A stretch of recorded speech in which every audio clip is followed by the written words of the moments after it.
یہ تو اللہ تعالیٰ کے احکامات ہے. اب آئیے وہ سوال ہے آل کا مسئلہ. آل کا مسئلہ کیا؟ یہ اصل میں ایک فارمولے میں ایک مسئلہ آتا ہے.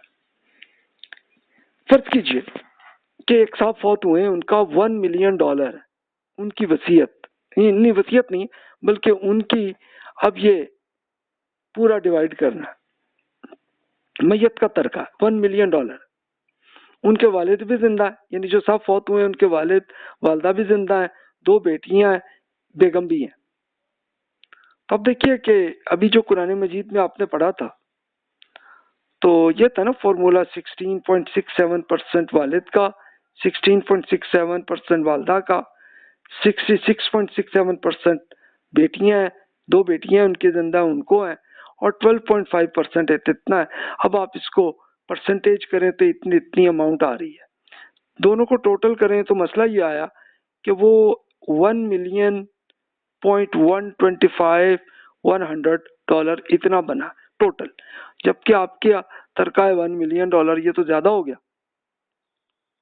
تو یہ اب ایشو آیا، یعنی ایشو یہ ہے کہ یہ تو جو جس طرح سے پرسنٹیج جو قرآن پاک میں بتائی ہوئی ہیں تو وہ تو بھی اتنا زیادہ آ گیا. اب کیسے ڈیوائیڈ کریں؟ تو روایتی فقہا جو پرانے کلچر کے ہیں تو وہ کہتے ہیں کہ جناب اس کے لیے آپ یہ کریں کہ جتنا حصہ بن رہا ہے، یعنی مثال کے طور پہ والد کا حصہ بن رہا ہے $166,700، تو اس کو آپ پھر ملٹیپلائی کریں 1 ملین سے، ڈیوائڈ کریں جو ٹوٹل آ رہا تھا نا 1125,100 ہے، اسے ڈیوائڈ کریں تو اب یہ والد صاحب کو ملیں گے 148 165. ایسی والدہ کا بھی یہی بنے گا. بیٹیوں کو بھی جو حصہ تھا ان کو پھر وہی 1 ملین ڈیوائیڈڈ بائی 1125 کر لیں اور یہ اتنا حصہ آئے گا. اس طرح بیگم کو بھی جو ملا ان کو بھی ایسے ہی ڈیوائیڈ کر لیں. تو اب آپ دیکھیں کہ سب کو تھوڑا تھوڑا کم ہو کے آ جائے گا اور ٹوٹل 1 ملین صحیح ہو جائے گا. لیکن دور جدید کے جو فقہاء ہیں وہ کہتے ہیں نہیں جناب یہ غلط ہے، یہ طریقہ غلط ہے. یعنی جو روایتی فقہاء جیسے ڈیوائیڈ کر رہے ہیں وہ کہتے ہیں غلط ہے. یہ کہتے ہیں کہ جناب 16.67% فل جو والد صاحب کو اور والدہ کو ملنا ہے وہ اتنا ملے گا. اب جو بچے گا اس میں جو باقی بچے گا وہ کتنا بیلنس آیا $666,600 یہ ملا بچا.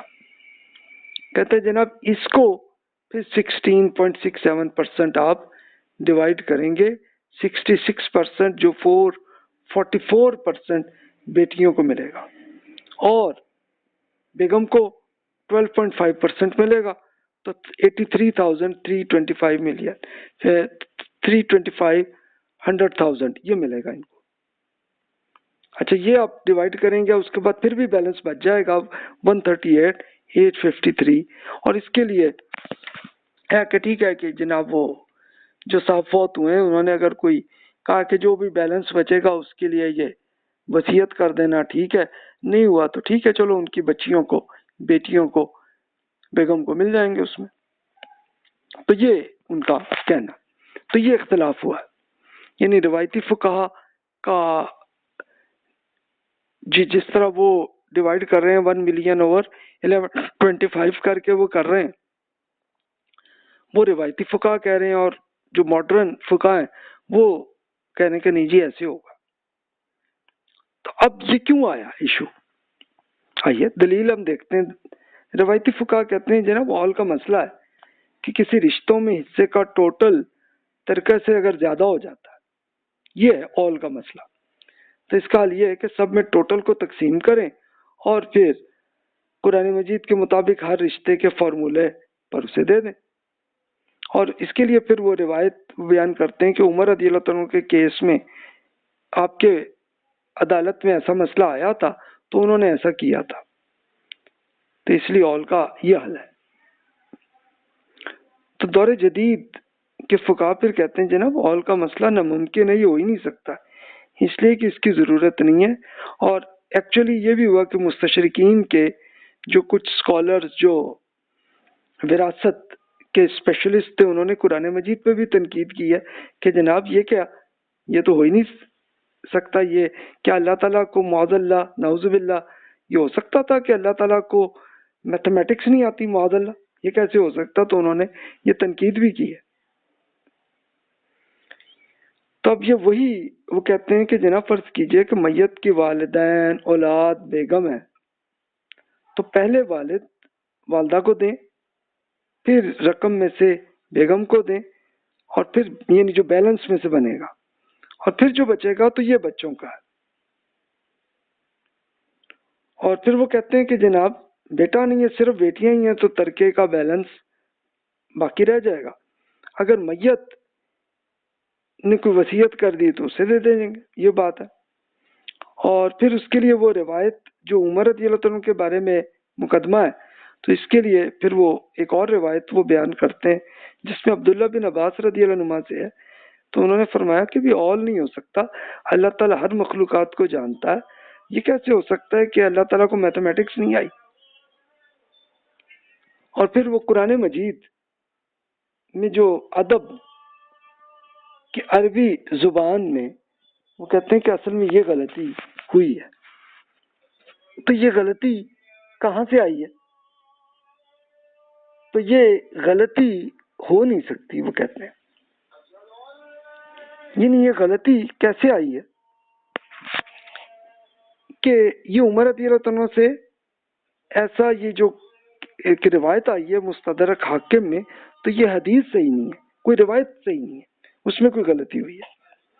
وہ کہتے ہیں جی قرآن میں یہ دیکھیے کہ ادب کی عربی زبان میں ارشاد ہوا ہے، تو وہ آپ دیکھیں کہ جو اسی آیت کو آپ دیکھیے کہ جس میں پیرنٹس کے لیے فرمایا نا کہ ان کو جناب آپ 16 کے 2/3 ان کو دیں بیٹیوں کا، اور پھر اولاد ہیں، بلکہ یہ فرمایا گیا، یہ شروع میں ہی دیکھیے تو فرمایا گیا کہ آپ کے ماں باپ اقربا ان کو دیں آپ پہلے، اور پھر آپ یہ وہ اس کے لیے پھر وہ مثال وہ بیان کرتے ہیں کہ آپ دیکھیے کہ جیسے آپ کو اگر کہا جائے کہ جناب یہ جناب آپ کے لیے مٹھائی ہے آپ کے بچوں کے لیے، لیکن بھئی اس میں سے آپ جو ہے نا ایک پاؤ حصہ جو ہے نا اپنے پیرنٹس کو ضرور دیں، تو اس کا مطلب یہ ہوگا کہ آپ پہلے پاؤ جو ہے وہ اپنے پیرنٹس کو پہلے دیں، اور جو بچا وہ سارا بچوں کا ہوگا، یہ مراد ہے۔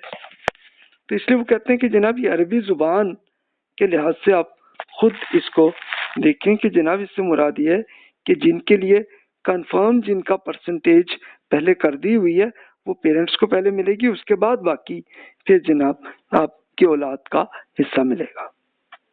تو اس کی دلیل وہ یہ پیش کرتے ہیں۔ تو اس لیے وہ کہتے ہیں کہ جناب یہ اول کا مسئلہ ہی نہیں ہے، سرے سے ہی نہیں ہوگا پھر یہ۔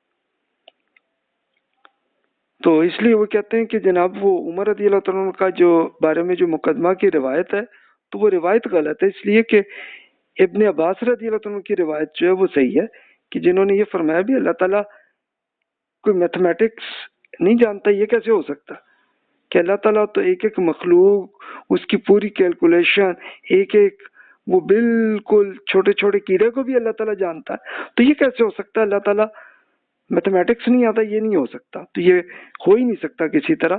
تو یہ اصل زبان میں کہ یہ غلطی ہوئی ہے پرانے فقہا کو، تو فقہا نے اس کو پھر یہ جو اس طرح سے وہ فارمولا انہوں نے کر کے یہ کیا، یہ غلط ہے، بلکہ اصل طریقہ یہ ہے کہ پہلے پیرنٹس کو دیں، پھر بیگم کو دیں، پھر اس کے بعد اولاد کو ملے گا حصہ، یہ بات ہے۔ تو اول کا مسئلہ یہ ہے۔ اب آئیے اگلے کوشچن پہ، اب کس کا نقطہ نظر درست ہے فیصلہ خود کیجیے گا۔